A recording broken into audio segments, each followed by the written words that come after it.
7:59 de la mañana, estamos de retorno en Altavoz en Radio Vital y en Movistar Televisión Canal 33 y Canal 733 HD.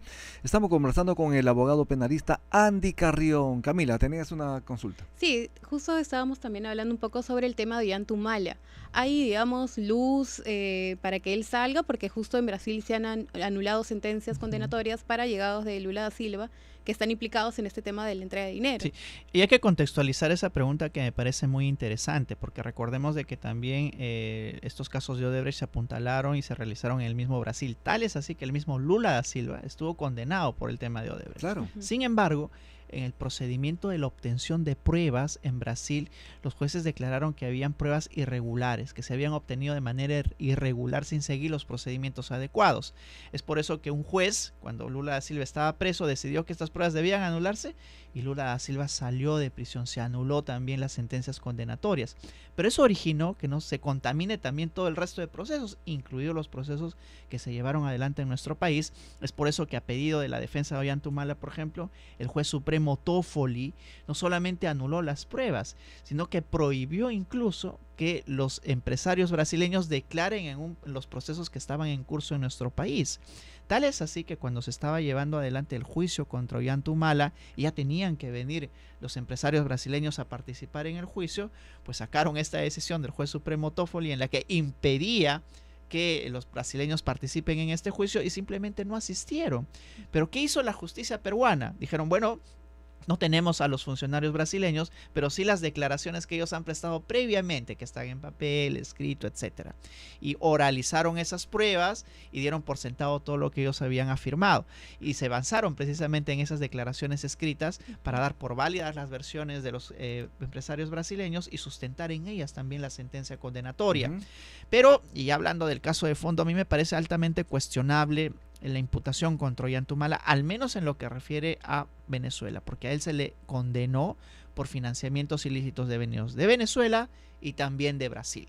De Brasil pueden haber algunas evidencias o pruebas, pero en el caso de Venezuela se basó únicamente en los dichos de Martín Belaúnde. Y todos sabemos que Martín Belaúnde casi, incluso durante el gobierno propio de Ollantumala, es enemigo declarado de Ollantumala y de Nadine Heredia. Entonces yo creo que una sentencia razonable hubiera sido quizás amparar sí el financiamiento ilícito, pero devenido de Brasil, en base a las declaraciones de los colaboradores, pero no la de Venezuela. ¿Se configura lavado de activos en ese caso? Yo creo que en general, en estos casos que vinculan a Keiko Fujimori o Ollantumala, desde mi perspectiva, no se configuraría el delito de lavado de activos, porque para configurarse como tal, uno tiene que tener o bien el conocimiento de que los dineros que están dando tienen una proveniencia ilícita, es decir, han sido obtenidos por actos de corrupción u otras, o tener al menos la sospecha.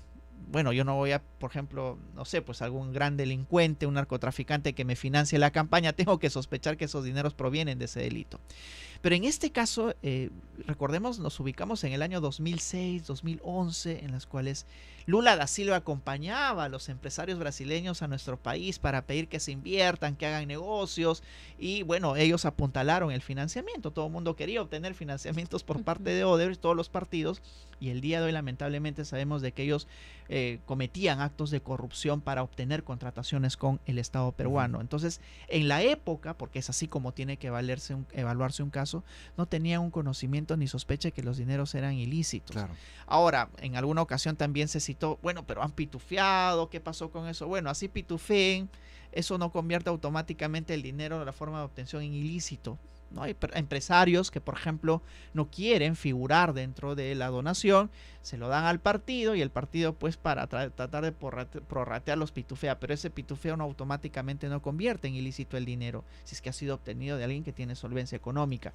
Ese es un análisis un poquito más integral del caso, que tiene para mucho, porque recordemos de que por ahora, y hablando de Barbadillo, está en Barbadillo Ollantumala, pero por una sentencia en primera instancia. Quizás en segunda instancia se anule este juicio, se señale que se realice nuevamente, o quizás se da por sentado de que sí ha habido actos de lavado provenientes de Brasil, pero no de Venezuela. Hay muchas formas en las que se puede decir. ¿En cuánto tiempo se puede precisar si en segunda instancia se le podría, en todo caso, podría tener el visto bueno para salir? Es ya complicado hacer una prognosis, Rumi, porque incluso en el caso de Toledo uno puede decir, bueno, es un prominente expresidente, los casos van a avanzar más rápido. Mira, ya van 10 meses y hasta ahora no programan la audiencia en segunda instancia. Ha sido condenado en una primera instancia. Entonces, si a un expresidente, con toda la importancia que tiene, no avanza rápido su caso, pues imagínate el resto. Yo creo que en un año más o menos podría tenerse algún tipo de resultado en segunda instancia. ¿Pero cree que tiene oportunidad de salir en libertad, Ollantumala? Yo creo que Ollantumala quizás, pero no creo Alejandro Toledo, porque las pruebas en contra suya sí ya están lidiadas a actos directos de corrupción, ¿no? Y usted, yendo un poquito más al tema de la presidenta Dina Boluarte, que tiene una desaprobación increíble en las encuestas, ¿cree usted que podría estar en su momento integrando también la lista de expresidentes en este lugar? Y con eso ya sí se configuraría perfectamente ya un copamiento total, ¿no? De un centro, de un establecimiento de este tipo. Yo creo que para hacer ese análisis debemos de partir los casos. Casos en los cuales sí tienen que pasar el filtro del Congreso de la República y casos en los que ya viene siendo investigados, pero antes del ejercicio de la presidencia. Yo creo que en los casos en los cuales sí el Congreso de la República va a tener que evaluar la acusación que realiza la Fiscalía, van a archivarlos, porque existe un pacto implícito, y todos lo sabemos, entre el Ejecutivo y el Legislativo. Ya pasó además varias veces, ya pasó por agua caliente. Han archivado ya algunos casos en contra de la presidenta, pero yo creo que los casos que sí debe de temer la presidenta de la República son aquellos casos que no pasan por el tamiz del Congreso de la República. Por ejemplo, el de lavado de activos del financiamiento de la campaña en la que ella estuvo incursa, el tema de falsedades, incluso, ¿no? Hay otras cuestiones vinculadas al Club Apurímac. Yo creo que esos casos podrían tener sí o revestir cierta seriedad. Pero ojo que hay algunas acusaciones constitucionales que quizás no se vean por este Congreso de la República. Y si se ven por la siguiente conformación, que ya no va a ser solo un Congreso, sino van a haber 2 cámaras, también correría riesgo la presidenta de la República. Los casos que sí me parecen muy escandalosos son el de las protestas sociales. El de los 49 personas fallecidas. 49 personas fallecidas, y el tema de los casos Rolex, ¿no? Para nadie es secreto de que ella recibió joyas a cambio del incremento de partidas presupuestales al gobierno regional. Toma y dame, eso es lo que ocurrió. Y es el caso de del famoso Waiki, ¿no? Entonces yo creo que estos casos, si así se archiven en el Congreso, en algún momento tendrán que poder revivirse, porque es posible también, pero yo creo que también es probable que podría hacinarse aún más, como tú dices, el penal de Barbadillo, si es que imputamos a Dina Boluarte estos delitos, porque qué duda cabe que también la Fiscalía, una vez que un gobernante deja el cargo, se ensañan con esa persona. Muestra de ello son todos los presidentes que están ahora en prisión. Veamos cómo va esto también con Dina Boluarte. Importante. Estamos en Altavoz en Radio Vital. Doctor, ¿qué le parece a usted esta declaración del fiscal Germán Juárez, que denuncia que Martín Vizcarra estaría buscando politizar este proceso en su contra con la finalidad de pedir asilo? Bueno, es una opinión de un fiscal que ha perseguido durante mucho tiempo a Martín Vizcarra, pero recordemos de que él es político por naturaleza.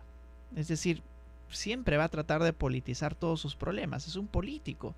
Y yo más bien diría, sería extraño que no politice su caso, ¿no? Él siempre está en campañas políticas, y recordemos de que él también ha fundado un partido político, es secretario general.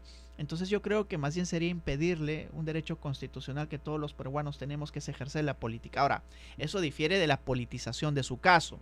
En rigor, cuando una persona como él quiere politizarla, significa que quiere desvirtuar las imputaciones en base a una persecución. Claro. Pero yo creo que una persecución como tal no existe. Yo creo que sí existen evidencias de la probabilidad de la comisión de delitos, hay que decirlo en sus términos más técnicos, en base a lo que ya van a decidir ahora los jueces, ¿no?